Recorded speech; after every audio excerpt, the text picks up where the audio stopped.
Hello and welcome to another Writer's Showcase stream. I am your host, Lord Captain Commander Dunn, and I'm joined by an exquisite set of guests today. First off, please welcome the Commissar himself, Mr. Carl Saylor. Fataco!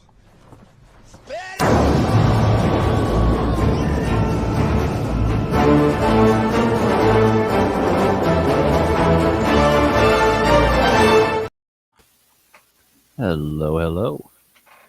Hello, good to see you. And we also have Codex in the back room. Let's bring him on. With these words, I, Rabute Gilliman, Lord Commander of the Imperium, son of the Emperor of Mankind, declare the Indomitus Crusade.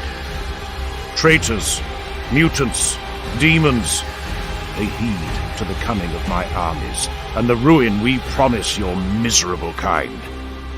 This galaxy is ours. I'm back. Yes. This galaxy is ours. Mm-hmm. And also Indeed. maybe that one elk chick that I may or may not be banging on the side. Ellen chick. Books were poorly written and they might be canceling her story. I don't know. So he's banging an elf on the side? Let's not get into that. If the fan art is to be believed. Yes. Oh, so it's frickin' fan art. That explains things. So it's basically a bunch of crazy shippers. Is that what I'm understanding here? If they're very much into necrophilia, then yes. Is there any other kind of shipper? Yes. Well, Raylos are examples of. Okay. Oh, I will say it's not as bad as that, but it is questionable, shall we say? Yeah. Let's put it that way. Yeah. Let's put it that way. Yeah. Yeah, a little bit. Alrighty. Well, we should get started, shall we? Who would like to go first? Does anybody have any time constraints? Codex, what do you think? Not really, no. Okay. Okay, fair enough. Put me on the spot here. It's just the prelude to my mainline story I'm writing at the moment. Granted, I have been doing this on and off lately. It's just work related exactly, but yeah, I've done might have heard this beforehand, but I'm not sure about you, Carl. So I'm interested to hear your thoughts about this one. Oh, sure. So this is just a prelude, of course. In Jaden, the word hung as a left his lips. Inside his connection is a little spotty. Is it? Yeah, a little bit. Is that better? Yeah, a little bit. Go ahead. Okay, I'll try it. In Jaden, the word hung as it left his lips. Inside his inner chamber of stone, enveloped by a sickly form of gas and dust. Armored and firmed, the fallen titan sat ponderously upon his pondering this, waiting for an answer. The title is heavy around my neck. Kin Jaden, Shadow Lord. Father, brother, friend, enemy, all are lost between one word. He turned his head, his crimson eyes looking past like iron arms of the throne. His gaze rested upon a bronze mace as tall as a mortal man. It's called Tyrant Breaker, and he accepted it along, and he had accepted it with his brother's hand alongside the mantle and mud of the shadows. His gaze rested on a crescent moon pommel. A ghost of a smile touched his lips. You never told me what were the limits of authority. Dangerous word. Perhaps I'm saying never told me what it meant. or the limits of its authority, Shadowlord spoke upon this matter. Perhaps you intend to discover its meaning. Perhaps you care what it meant, only to leave us from us, your kin. Perhaps you have meant for your paradise. He raised his gauntlet hand and gestured in the air. Cones of sickly green spheres appeared before the throne. The shapes of his brother's children formed the sickly projections, twisting sharply and dying. The screams echoed all around him, rolling over and over across the chamber of thunder, rolling in the silence. You know now, nodded himself. All the while, You're breaking in and out all of the while, Tad. Yeah. all the while, Sorry, I'm just not picking up anything. It's Yeah, just it's not. Yeah, completely- it's just a technical issue, but it's a little bit hard to understand. And I'm sorry. Oh, I see. Right, okay, I'll do the best I can then. What about what is there a way to do a screen share? Maybe we can follow along.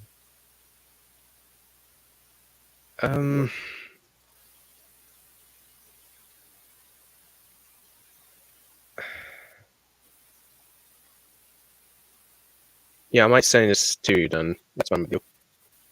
Yeah, send it to me, and then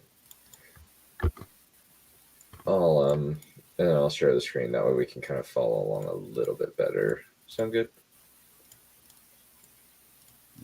Yes, I was going to just make this into a PDF or something.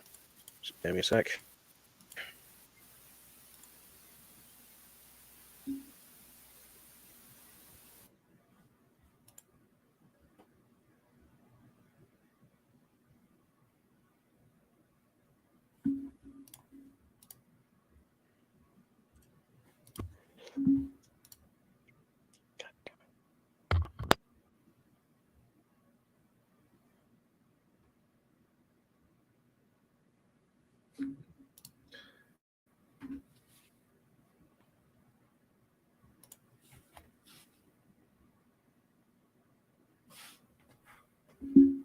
Okay. All right.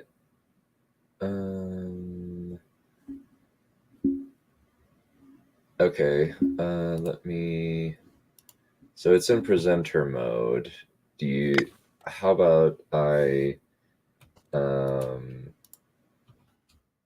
and paste it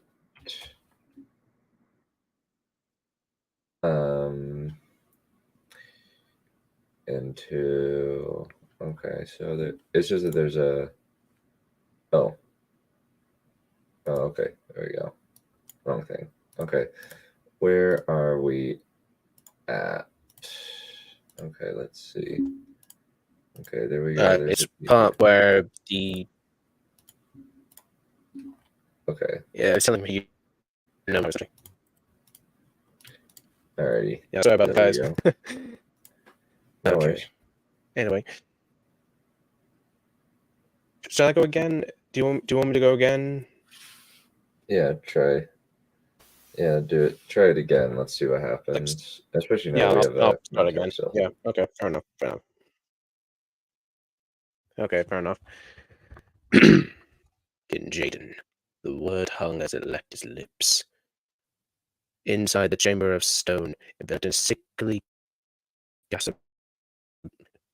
dust. Arm and throne, Roland tightened ponderously. Fuck.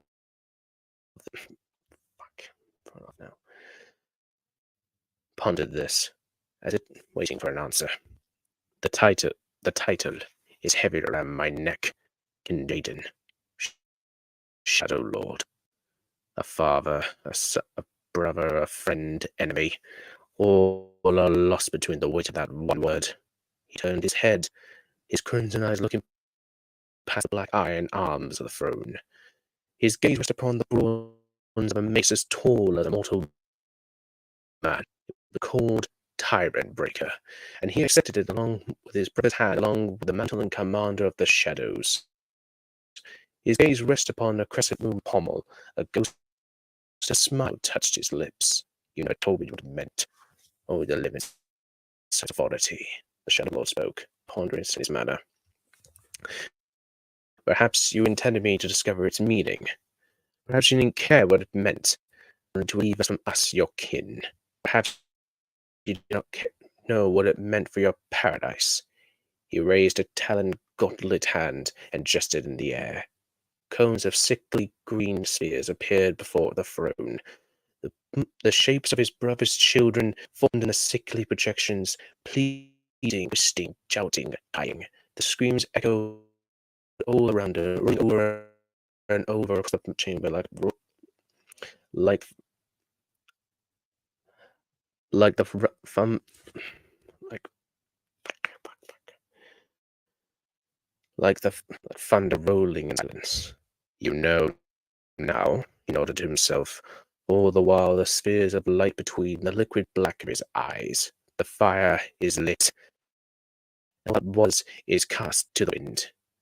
But we are committed, they are committed, they and I. Your children and my legions, all are bounded within the circle of blood, but we are all the storm now. Your kingdom will rise and fall rise by my hand. I'll fall and fall and fall. Slowly, Kildren stood, his mechanical joints and armor whispering and clicking. It again, and upon his command dozens more of sickly spheres of light bloomed before him, and the throne room danced with 1,000 ghostly messages. Kil'jaeden inclined his head, listening. All is blood, and the screams of change. Anarchy is this age's king. They shall fall apart, with the true destiny of oblivion. He then turned, observing the spheres blooming around him. Frustration burned within his eyes as he saw the image of his snarling beast, his chosen few, being pushed back by grit and the determination of his brother's children across their homeland. Your kingdom was supposed to burden in silence, so my war could be won before it ever truly began. Your children's resolve was to be broken at my feet, and still failing tumbling one over the on and on. And the guardians shall descend from heaven and shall deliver us from his evil. He paused, his crimson eyes fixed upon the image of a sunken elder in crimson, wearing shard, pale rose fluttering in the smoky wind, gripping a fire-shaped staff. Features seemed more ancient than his own. Tao Wuhan burned, yet he still lives. Volkamer, wise Volkamer and his elders with their prophecy and their plans and their hope, too understanding, too indomitable, too damned perfect. I wish they were with us. With a blick of his bladed fingers, the throng of images vanished, leaving him alone in the darkness, and the silence returned with the flow of returning shadows. Kil'jaeden shook his head sadly, his blood-red eyes fixed upon the throne. You will say that I listen too much for the darkness within myself, that a war fought in deceit is doomed to fail. Perhaps you will be right. A Hydra cannot see all, and arrows on blind spaces and knives on back.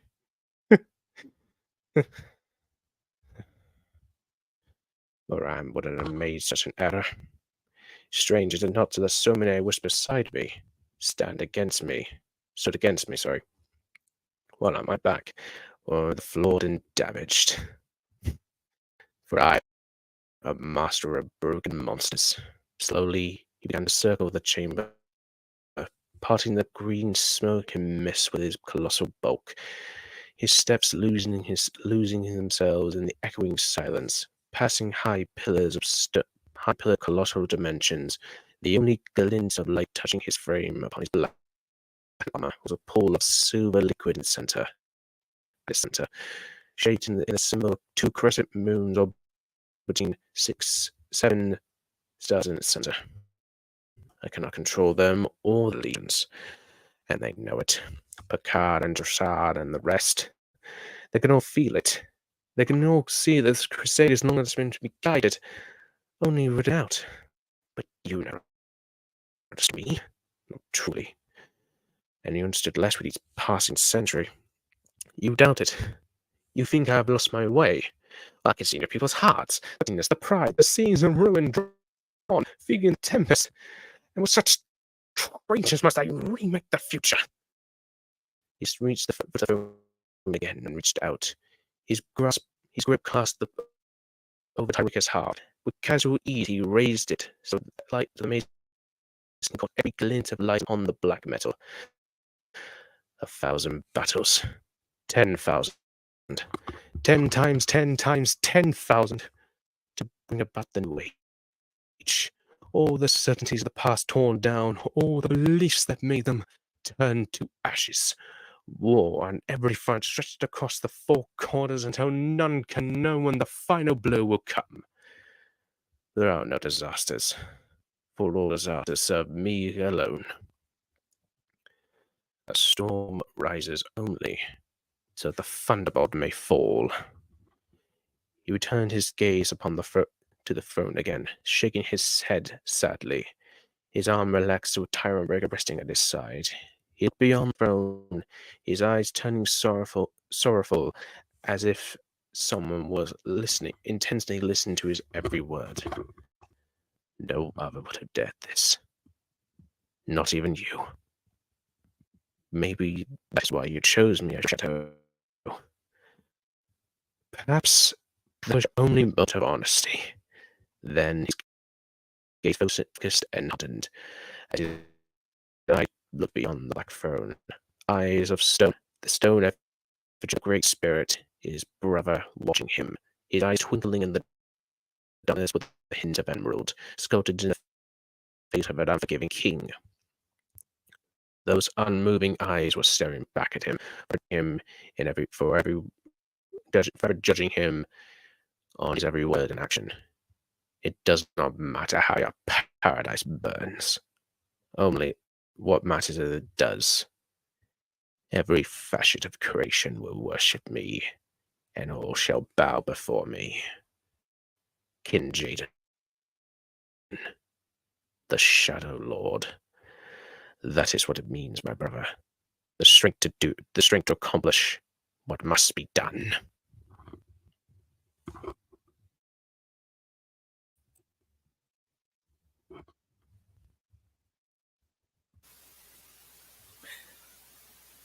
Well, I like the imagery. Very, very dark, very gothic.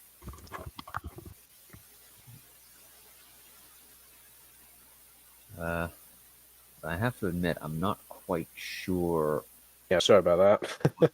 it's happening, what exactly is happening in space, but I guess since it's the prelude, that sort of thing is going to be explained or at least recontextualized later on. Yes.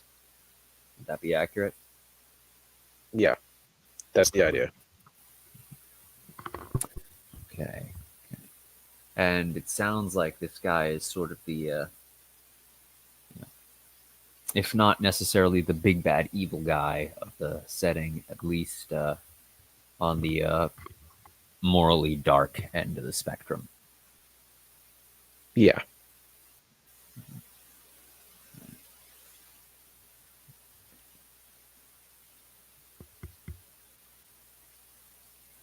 And it's spelled Jadren,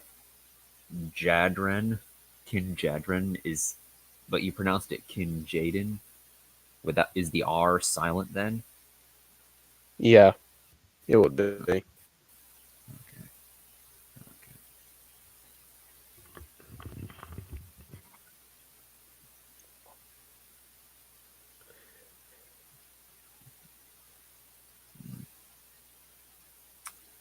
Right.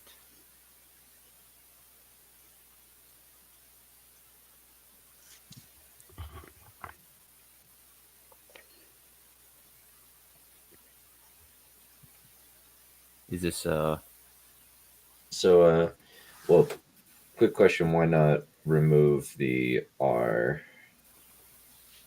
is it part of the nomenclature of the world, or are all R's silent, or what's the reasoning here?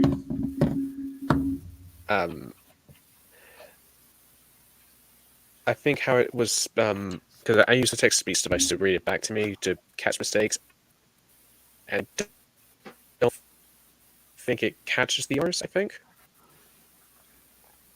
If that makes sense. Okay, so you can do a mass find and just replace it.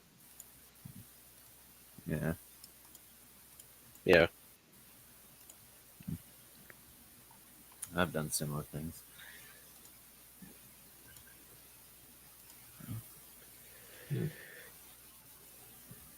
Makes sense. Okay. Couple little things. I think just one little missing comma here. I think mostly it's fine. There's some good imagery. I noticed that it's very similar to the Makuta scene from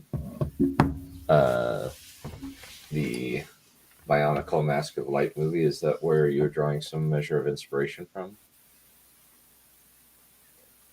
A little bit, yeah. Okay. And I will clarify this. I am trying to move away from it, to be fair. I just, just Okay. want to... Yeah. I was just curious because it's very, very similar. Yeah, that's fine. Yeah.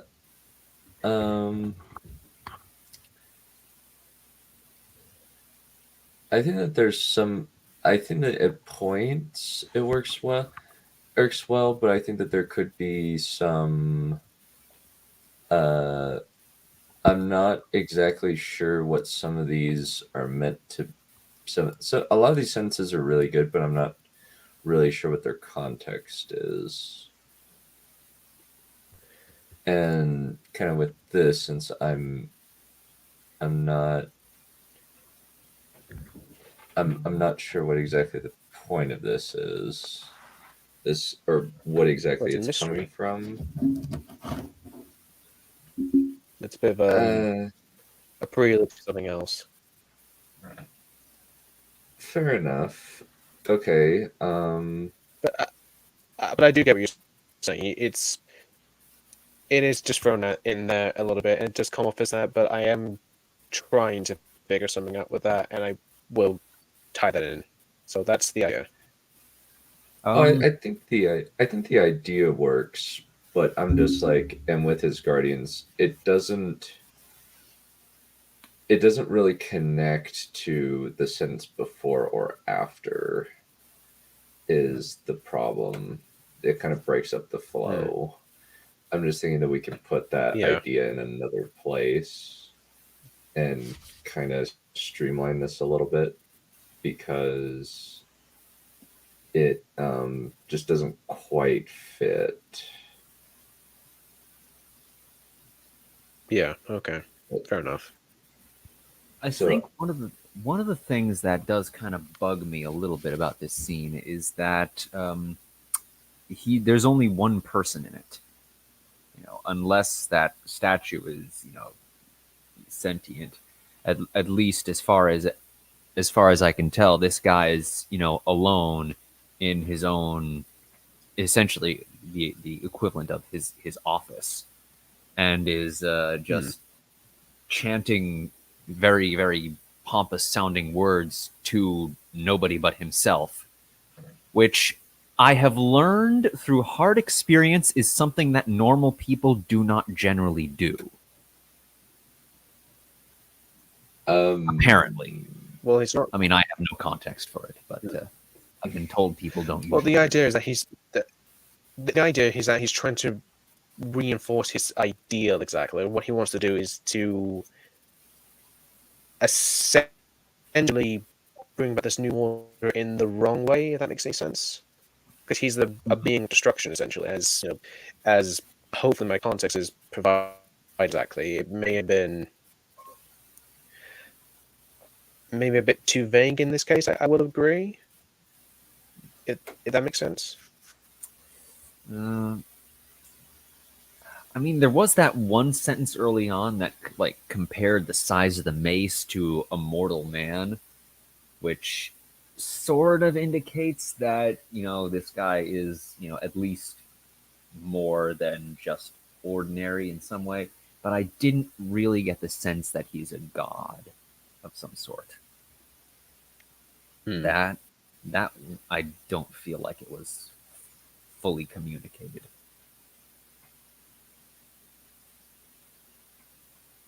Fair enough. Okay. Yeah, that's fair.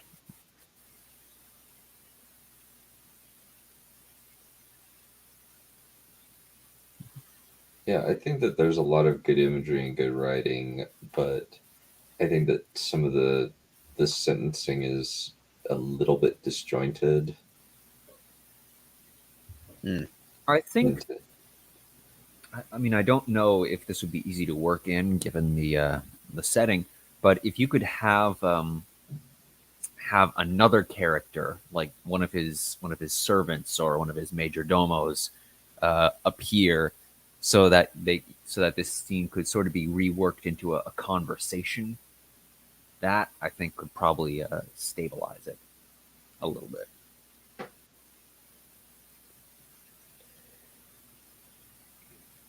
so I think that Yeah. I think that this scene is good.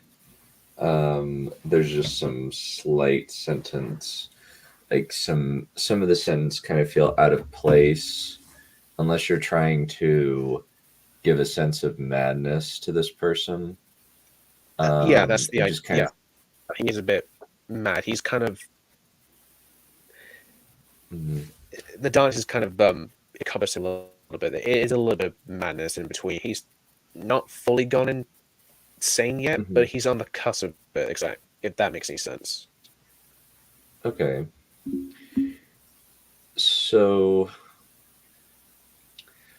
I think that one thing that might help a little bit is putting something before each sentence, because one of the ways that you convey madness in certain things isn't necessarily that they will think of a random thing, just pop from one random thing to another. There's a bit of a flow to it. Um, so it's basically them seeing a connection between the thought before and then it goes into to the thought afterwards. That's my understanding of usually how people write insanity, where Hmm.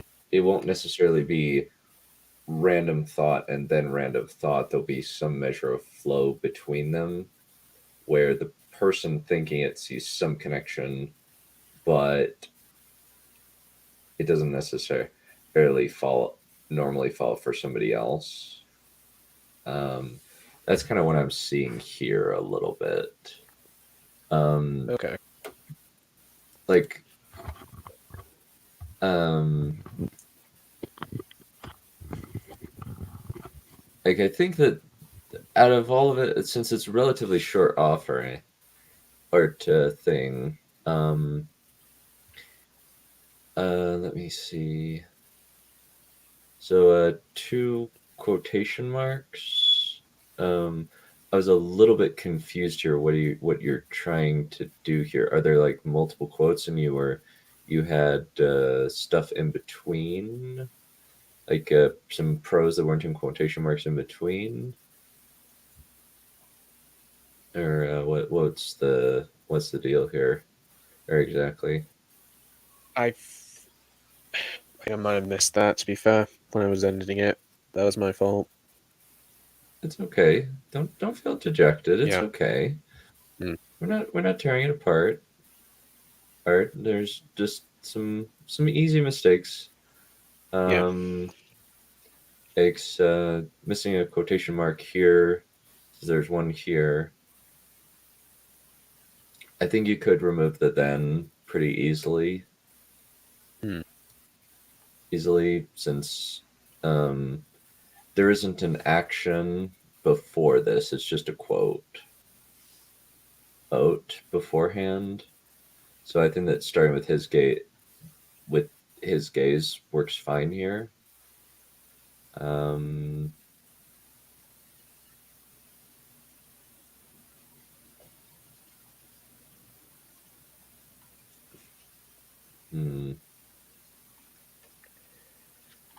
yeah.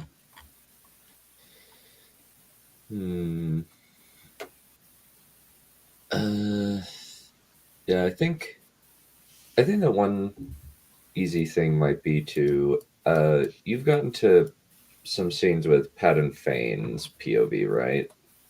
Or have you not been able to get a that little bit. far? Okay. Yeah. So if you've gotten Pat and Fane's POV, I would suggest studying how those POVs are written, because there is a measure of the cause and effect is chaotic, but there is a measure of cause and effect where you see his line of thought progress, and it's psychotic, but it does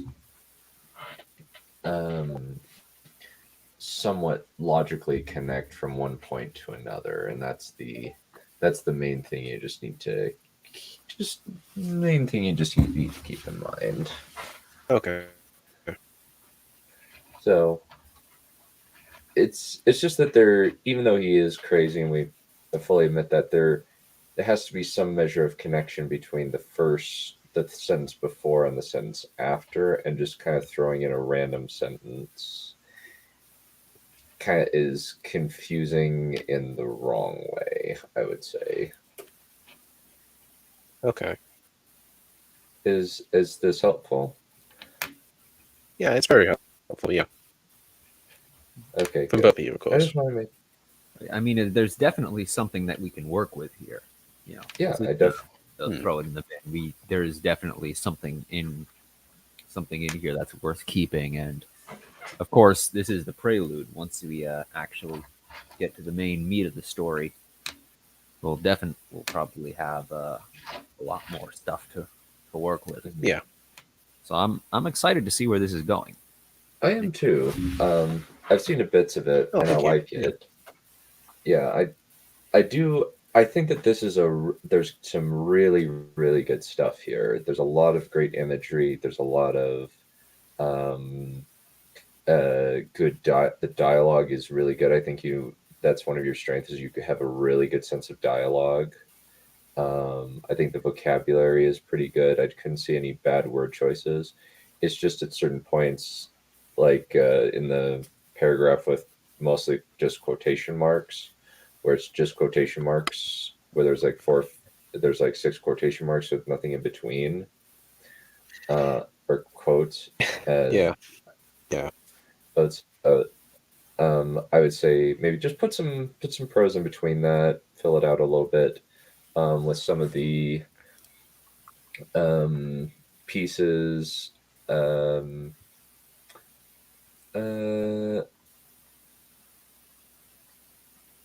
Let me see, where was it? Well, barring the audio issue, I suppose. I do apologize for that as well. Yeah, no worries. Yeah, that's fine. That. Yeah, there's, what was the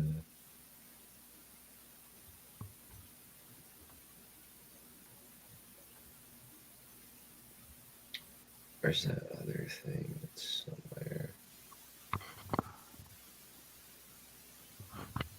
Let's see, where's the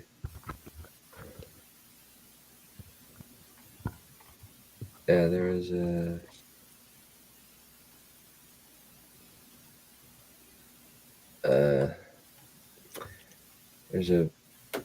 there was another sentence that I thought was odd. Well, it's just all the sentences I thought was particularly.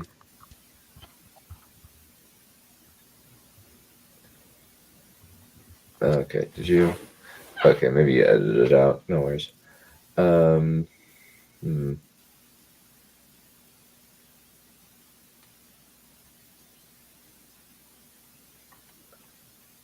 Yeah, where is it? Where was it? Maybe it's gone. Eh.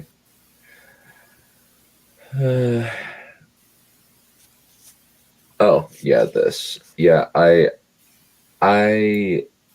if this is relevant, I would try to, um, okay, I think maybe it's, yeah, I would try to connect the thought a little bit better. That's the only thing that I would advise with that is like that kind of stands out a little bit as just something that doesn't feel very connected and needs to be smoothed out just a tad. Okay.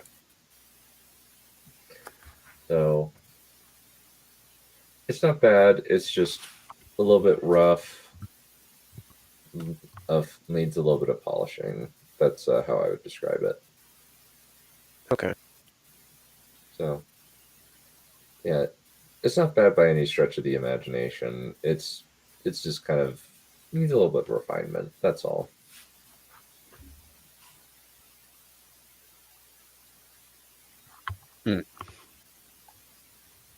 Just fine tuning, essentially. Yeah, yeah. Just fine tune it. Work out the grammar stuff.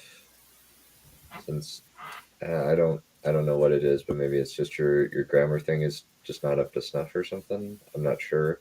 Is it? It doesn't really Well, I seem to be found catching. I found a new one. Well,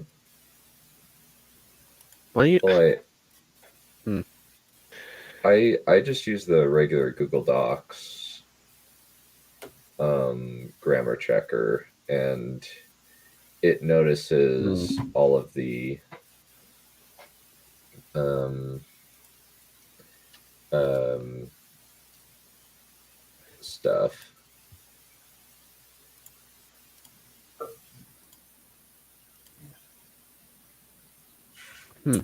So Yeah, I'll look into that then. Okay, I'll look into that. Grammarly is a good suggestion. Thank you for that, Rika. I did. Well, that's the thing. I did use Grammarly, actually. That's the thing. I'm using Grammar Quillbot or something nowadays.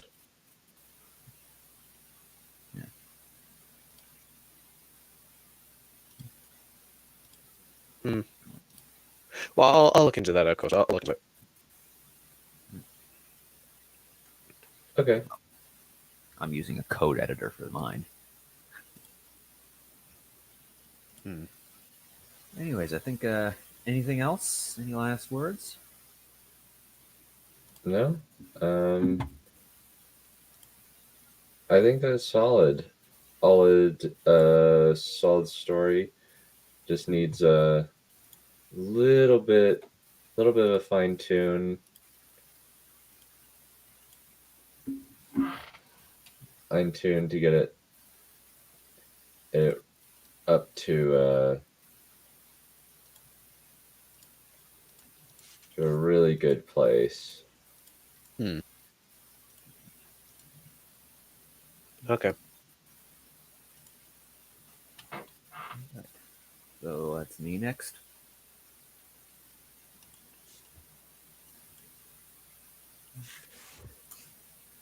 Okay.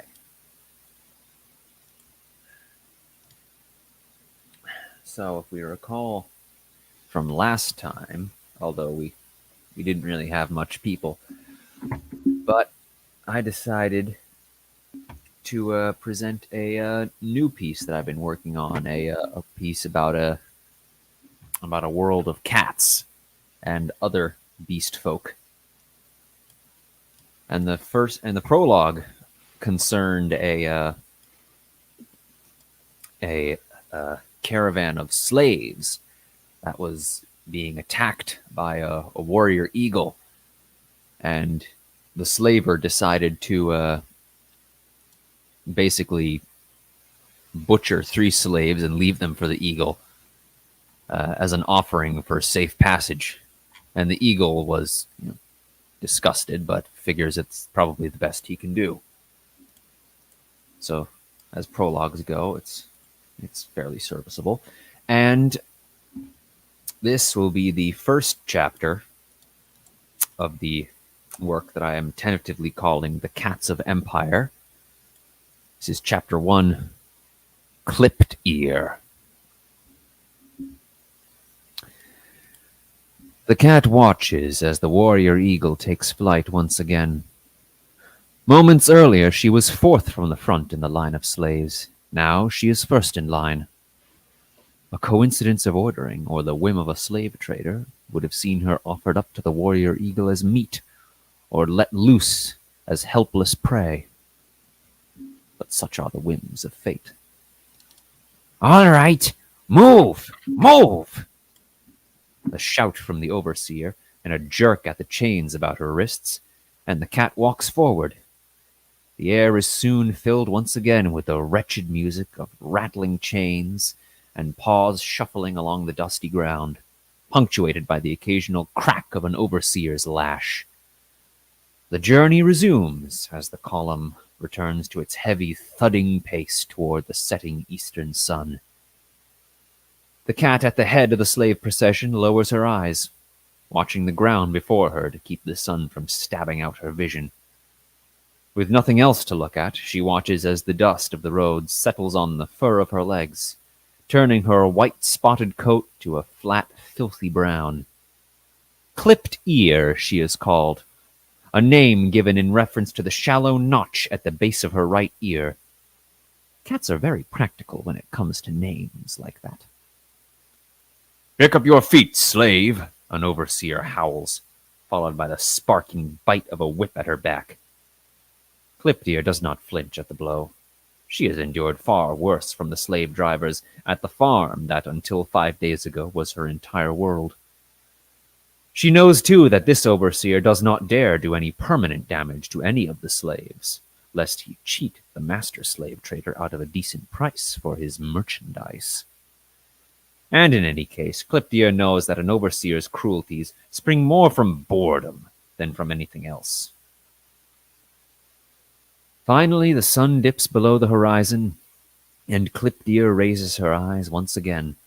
Little else, though, there is to look at on the featureless plain.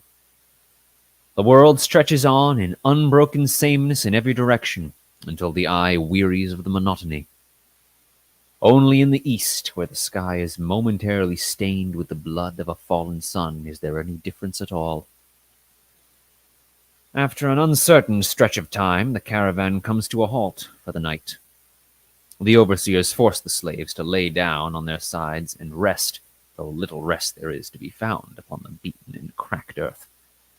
Elsewhere, fires are lit, and soon an overseer comes about with a cook-pot and a ladle, delivering a single splotch of gruel into the hands of each slave.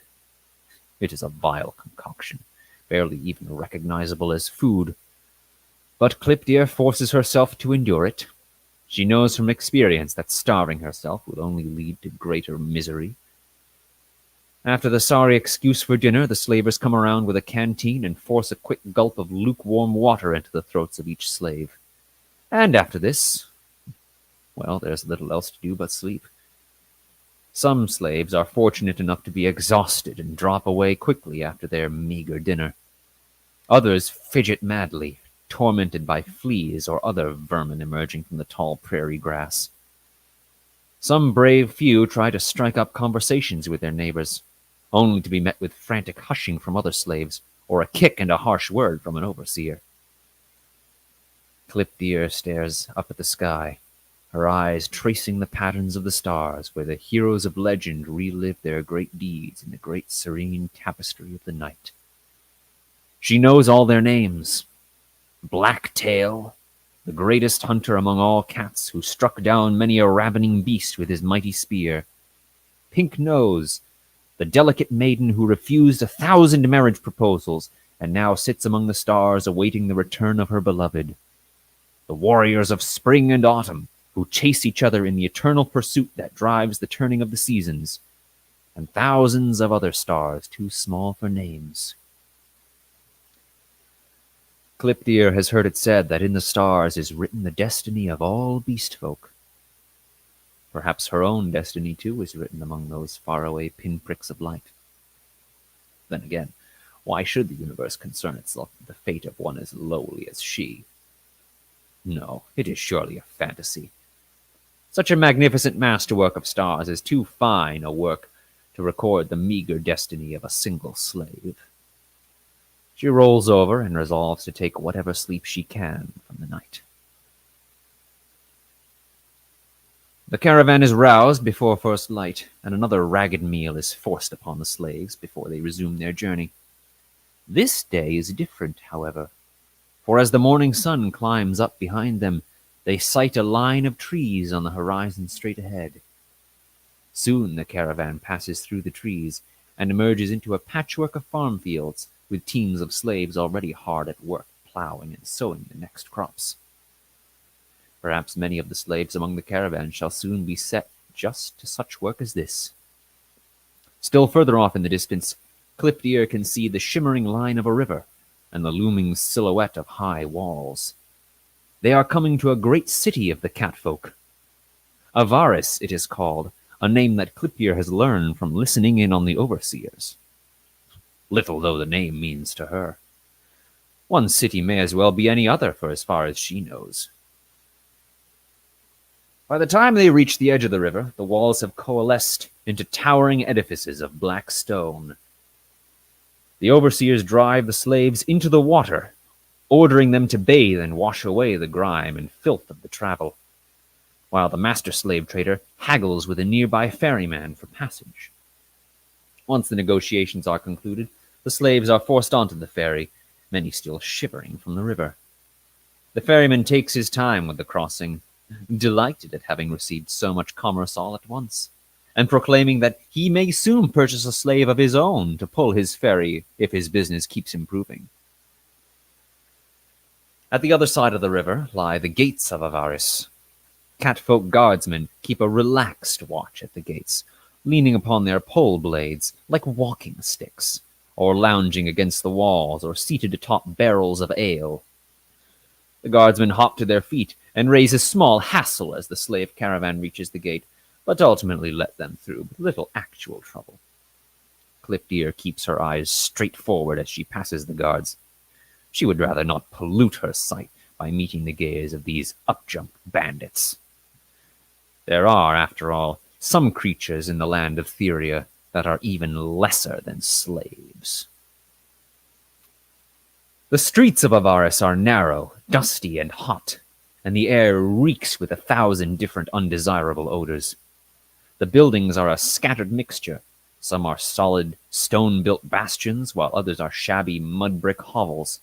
Still others are rickety wooden terraces, perching atop other buildings and leaning precariously out over the street itself. "Slaves for sale!" the master slave trader bellows. "Slaves for sale in the market square!" The people of the city each react to the slave trader's announcement in their own way. Some get up and start off for the market square with coin purse in hand. Others rush over to the slave trader to try and haggle for a price, only to be rebuffed by the overseers. Some younger cats hurl insults or tiny pebbles at the slaves. Kittens too young to understand march alongside the procession, only for their mothers to sternly call them away, lest the slavers snatch them up as well. Klipdir sees a group of cats hard at work in what looks like a carpenter's yard. They cast nervous glances up at the slave caravan, until one of them fumbles with a tool and drops it to the ground with a terrible clatter. Another cat pokes its head out the shop window and screams, "You drop one more of my awls, and I'll sell the lot of you to a tannery." The workers mutter a round of hasty apologies and return to their work. Elsewhere in the city, Klipdir's eyes wander over to a narrow alley where the shadows of a troop of bandits can be seen lurking. She wonders how long they will survive at their trade. A city with impeccable night vision surely does not suffer thieves long to practice their trade. Of course, They have little choice but to continue, well though they know that it shall soon deliver them to the executioner's block. For all cats must eat. As they near the market square, Clipped Ear spots a 2-story tavern with a number of cats lounging upon the upstairs balcony, all women and all wrapped in garments fine yet terribly provocative. Every now and again one of the girls calls down to a young cat in the street, trying to tempt him up into their den of lust. Another cat strides out onto the balcony, this one far richer than the others, as is told more in the girth of her stomach than the quality of her garments. She gazes down at the slave caravan with naked lust in her eyes. Lust not for the slave cats themselves, but lust for the lucre that their bodies shall bring. Clipped Ear looks quickly away, shuddering with horror and disgust. Of all the fates a cat can suffer, that is surely the worst. Finally, the slave caravan reaches the market square at the very heart of the city. Here, the cacophony of the crowds reaches a fever pitch, as 1,000 voices all jostle to be heard over all the others. Merchants hawk their wares from covered stalls and the backs of wagons, while customers cry out offers and wave strings of jingling coins.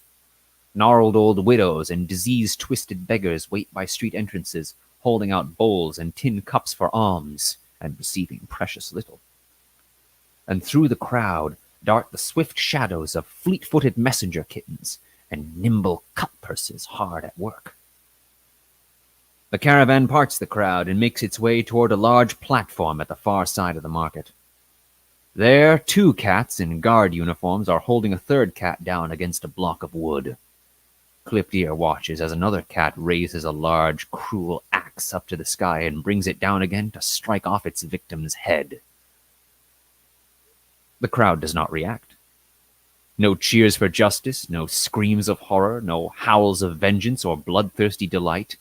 Just empty indifference to the life that has been so brutally ended.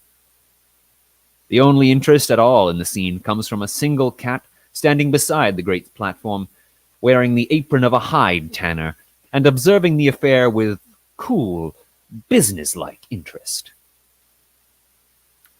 Clipped Ear considers the spectacle she has just witnessed. It's certainly not shocking. She has seen far worse things in her time.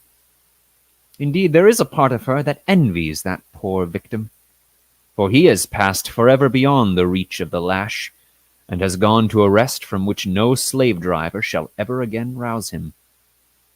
There is pain, of course, but Clipped Ear is no stranger to pain.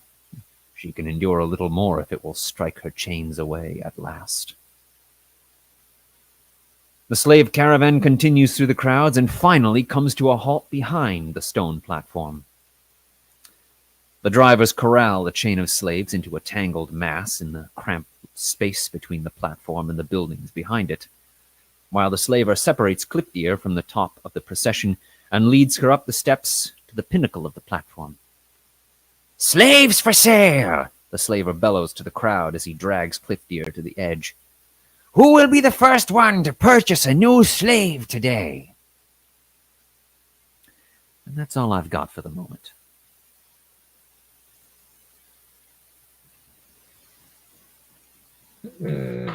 Very nice. Very nice indeed. Yes, indeed. There's some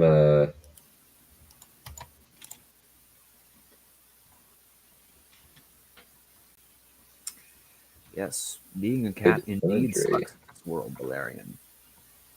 It's tough to be a cat. But it just sucks, and that is that.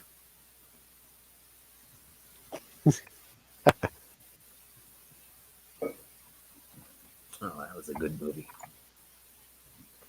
That is one of the best movies ever made. I remember seeing that for a kid's birthday party in theaters. Oh, Yeah, I went to. I think I went to see it in the theater with my family. Very, very long time ago.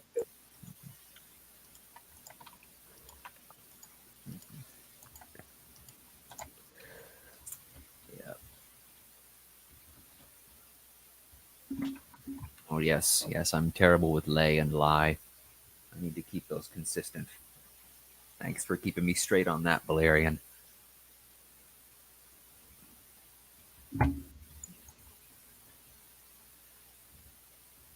Um, I know a lot of people missed the prologue. Was it clear what was happening? I would say yes. Yes, it works. Yeah.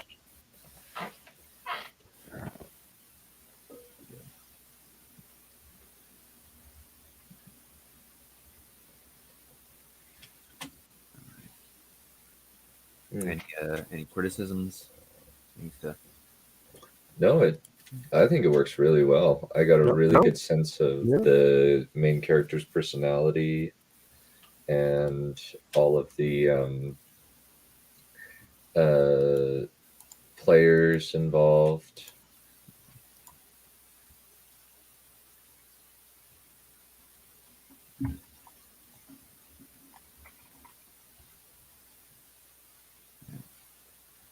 Okay.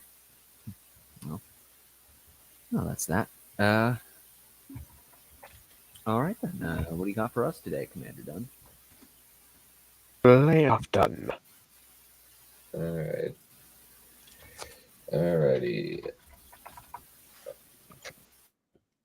Alrighty, so this is Lords of Eternal Night. So at this point, the most of the Azrith are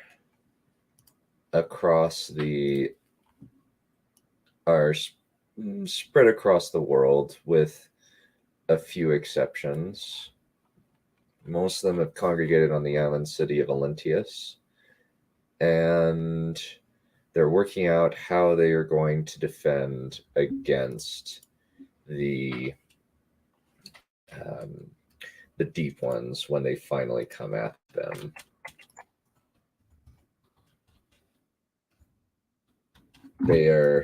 Since the deep ones are kind of like the Lovecraftian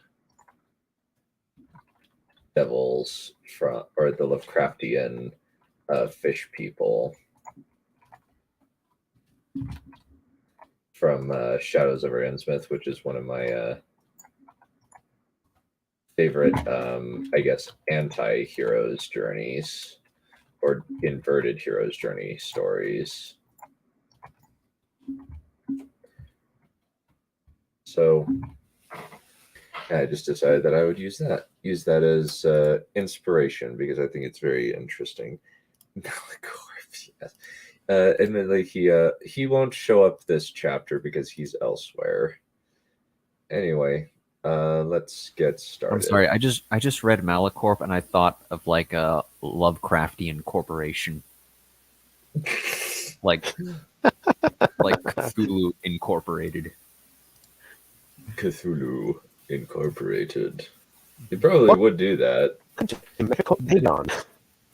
I think that if Lovecraft had lived in the era of the Shady Corporation is the bad guy, he would have totally written that into his stories.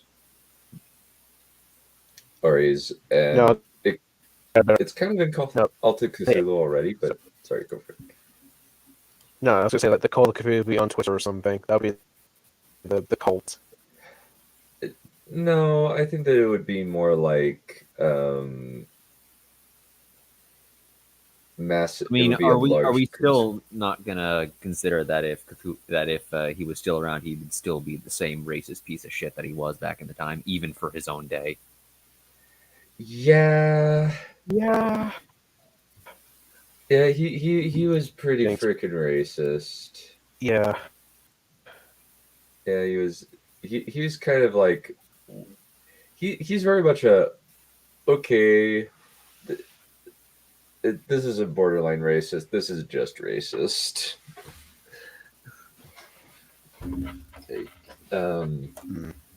Like when you watch Transformers, it's like, no, that this is racist.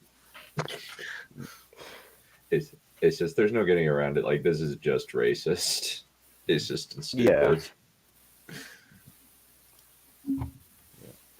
Yeah. Alrighty, let's get started. Chapter 5, The High King. Pharazon stood atop the gay halls of Olentius, overlooking the wide circular bay near the tip of the island. Farah and Kumul sat beside him, though Pharazon's attention was focused on carefully examining the Breathen warlord as the other man talked through a possible strategy. In his time, Pharazon had seen a few battles, but this man had clearly been fighting for most of his adult life, if not longer.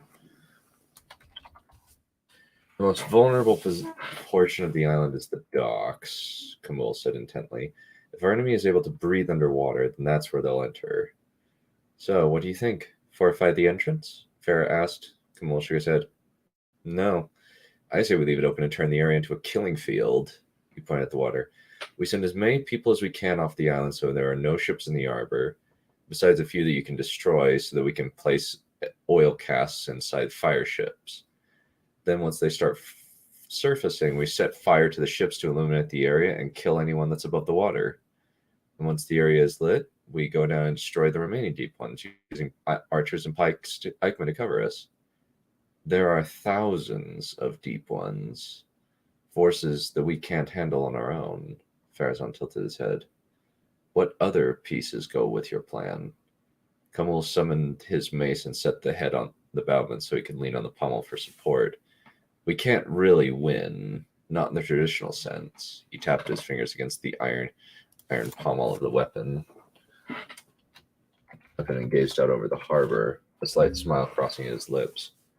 However, we can lose in style. Lose in style? Farah nodded, but Pharazon knew exactly what Kumul meant. The Breathen warlord began and elaborating on his plan, gesturing toward areas of the city he was talking about. The victory we want is to move the people out of the island to the mainland, and from there we can force the enemy to battle us where we can retreat or fortify with greater ease. However, since the enemy is going to come here, we can use this opportunity to inflict as much damage as we can on the enemy. They don't know that we don't really intend to keep the city, so by that logic, they'll try to kill everyone they find. However, if we prepare for the fight, we can allow them to destroy what we want them to destroy while we kill as many of them as possible. We can use the alleys and all towers as ambush and kill zones. Pharazon nodded approvingly as realization began dawning over Farah's face. But we'd be the only ones to fight. No, we're going to need help. Pick the troops that are willing to sacrifice themselves, the ones that hate the deep ones the most. Kumul nodded, narrowed his eyes, and glared down at the proposed kill zone. We should also create as many burn areas that will kill as many enemy units as possible by placing oil barrels throughout the city at strategic intervals to bottleneck them as much as possible. It seems as though Lord Malachor chose someone based on a lack of sentiment. Pharazon nodded approvingly. It is a shame to destroy all this. Kumul stroked his mace absently. It is a beautiful city, a marvel of the world, but we're surrounded by our enemy, and we can't protect the city indefinitely against waves and waves of assaults. We can rebuild elsewhere. Pharazon clasped his hands behind his back. So what preparations are you going to make? My men are at your disposal. Kumul dismissed his mace and clasped his hands behind his back. I need a map of the city, and then we can counsel from there. He tilted his head, pale skin and orange eyes visible only to the other Azrith. At least for now.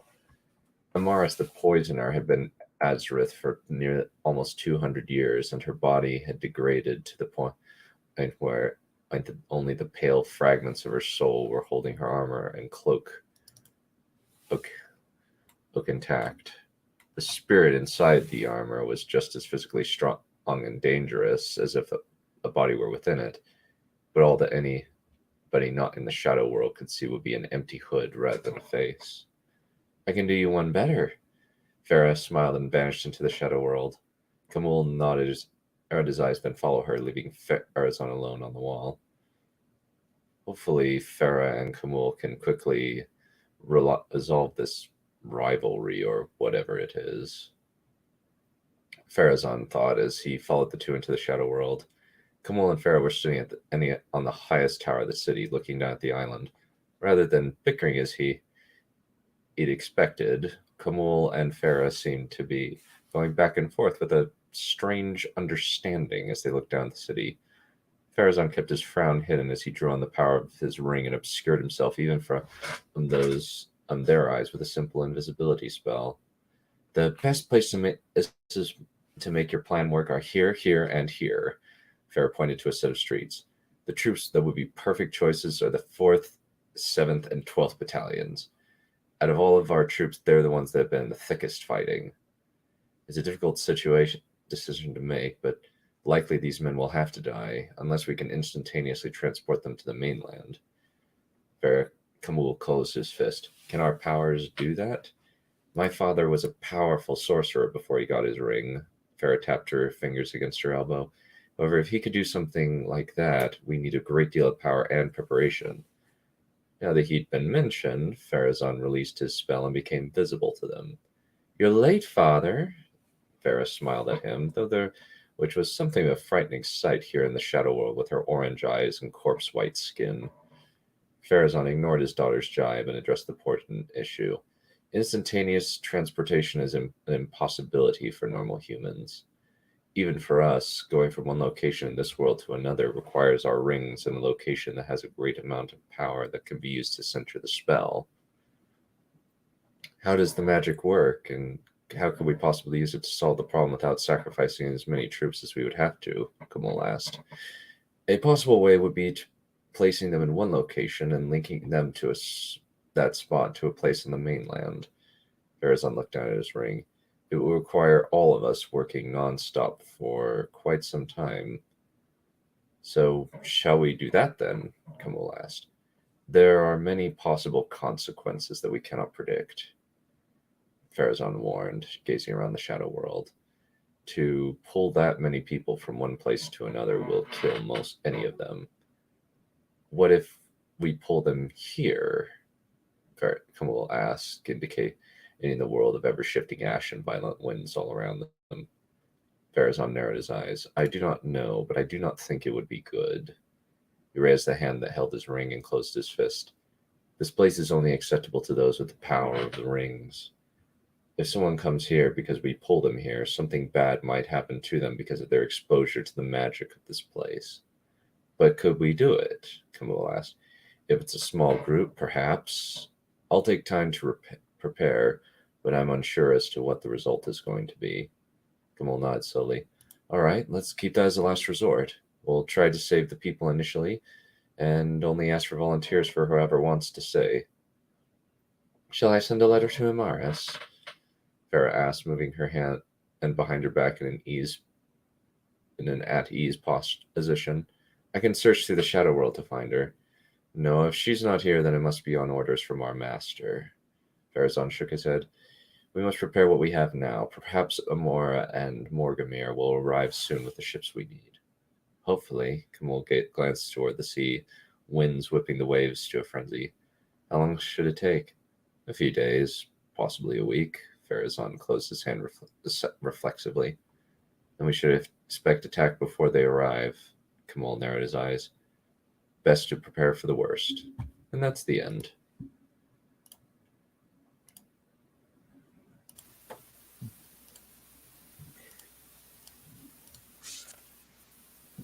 Oh, the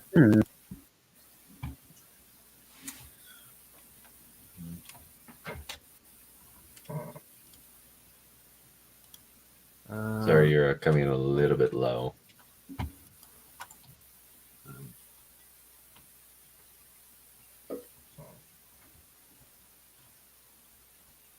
So these are the bad guys? Technically, they are the protagonists. Oh. Villain protagonist? Am I getting that from you? Yeah, there's... Yeah, the idea is the first book is focused on the Azrith, which are kind of like Nazgul in a lot of ways, but they're more in common with, I guess, the Nazgul from, say, Shadow of Mordor than the Lord of the Rings. And I made some edits and changes to their person and given them personalities. I see. But the idea is that they start off as good people that are eventually turned to more brutal acts as time goes on. Blight Lord loves evil. I kind of do, yeah. What's wrong with little evil these days? But basically the idea is that initially they start off as the comparatively good faction, while the She and the Deep Ones are very clearly evil. And eventually the pendulum shifts to the She and humanity, because some humans don't particularly like the way that things were ran, and they don't like the fact that they've been worshiping a god that's been manipulating them. That's kind of the idea.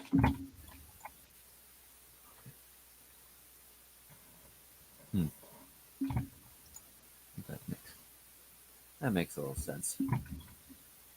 Yeah.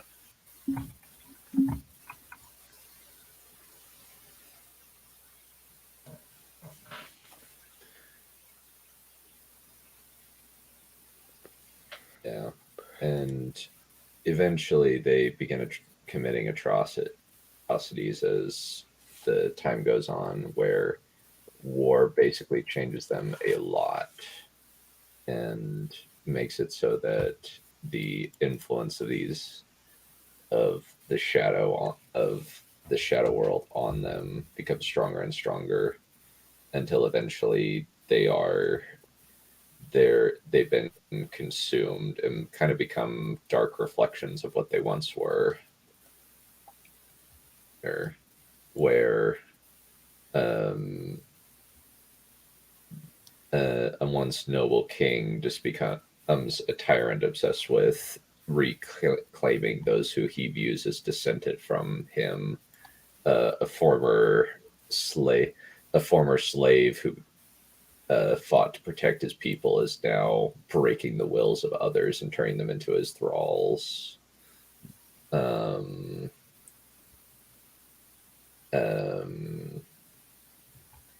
A champion who was originally like wanting to test herself and defend things is now just obsessed with being the best in the world. And another one, the love that he once had for his wife is now curdled and turned to anger against those who took her away from him, to the point where he's lost all of his humanity. And in his attempt to destroy the ones he views responsible. So that's the idea, at least. Well, I like it. Yeah, I really like it. Definitely sounds compelling. Yeah, I hope so. Especially since eventually I'm going to be doing I guess, kind of a combination party of Narnia and the Fellowship, where there's 4 kids that are basically going to be set up as the long lost heirs to thrones, when in reality they've just been carefully genetically bred, or at least carefully genetically bred, unbeknownst to them, but they aren't really the heirs. They're just people that they claim are the heirs, and that their powers make it so that they are worthy to be the heirs. Kind of similar to the ending of Joe Abercrombie, where all that really matters is just plucking someone who could possibly be the heir and utilizing that person.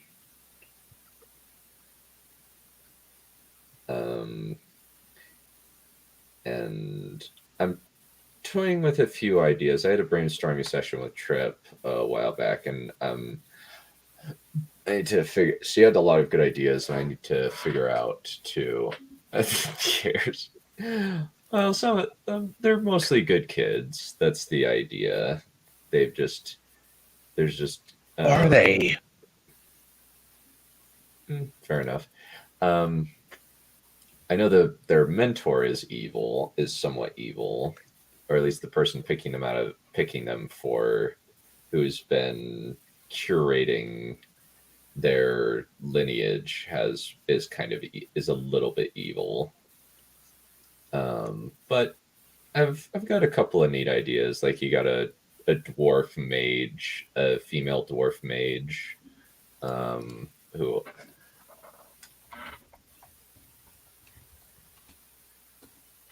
age.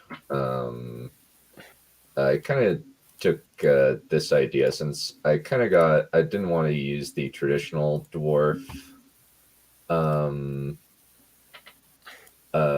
look, so I decided to go with something more along these lines for her appearance.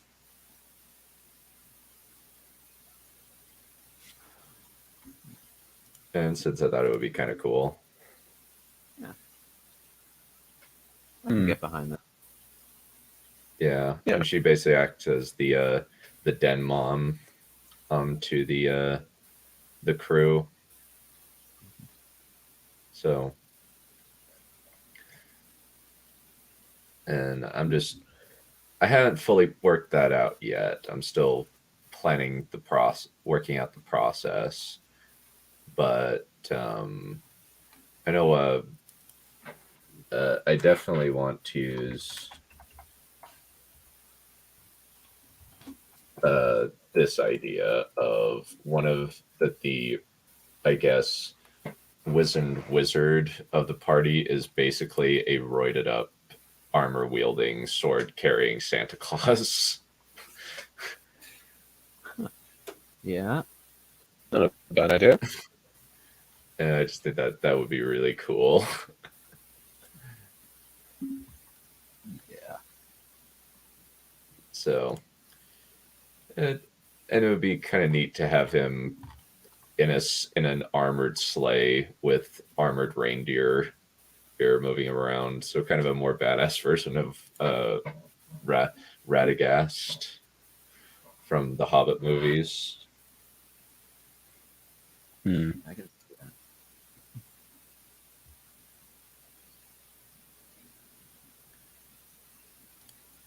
Yeah, that's kind of what I'm going with. I haven't fully figured out everything about the next few books. I'm currently trying to brainstorm through, but I've got some interesting ideas that I'm really interested in taking a look at. Okay. Yeah. Alrighty. I had Santa really conquer Martians. All right. Oh yeah. Well, yeah, I think I'll have to check. But I believe that the next stream we're going to do is framing monsters. If Drake is available, I'll have to check.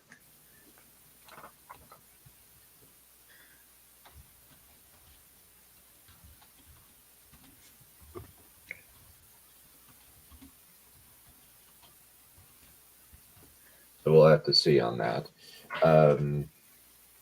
As far as framing monsters goes, which is one of the worst academic books I've ever read. so bad. So many dumb things. Wheel of Prime. Oh yeah, Wheel of Prime. We need to do that. Oh yeah, we need to do episode. We need to do episode 6. Oh yay! We don't have to, you know that. True. Yeah. We gotta do episode 6 of Wheel of Time. This season sucks. Yay. Yeah, we'll do Wheel of Prime tomorrow, and when it gets released on is tomorrow, we'll just watch it on Friday. The evening group, and we'll see what happens. It's gonna be great. It's gonna be so fun. Indeed. So on that note, I'll say it again with my chest for the people sitting in back. The Wheel of Time!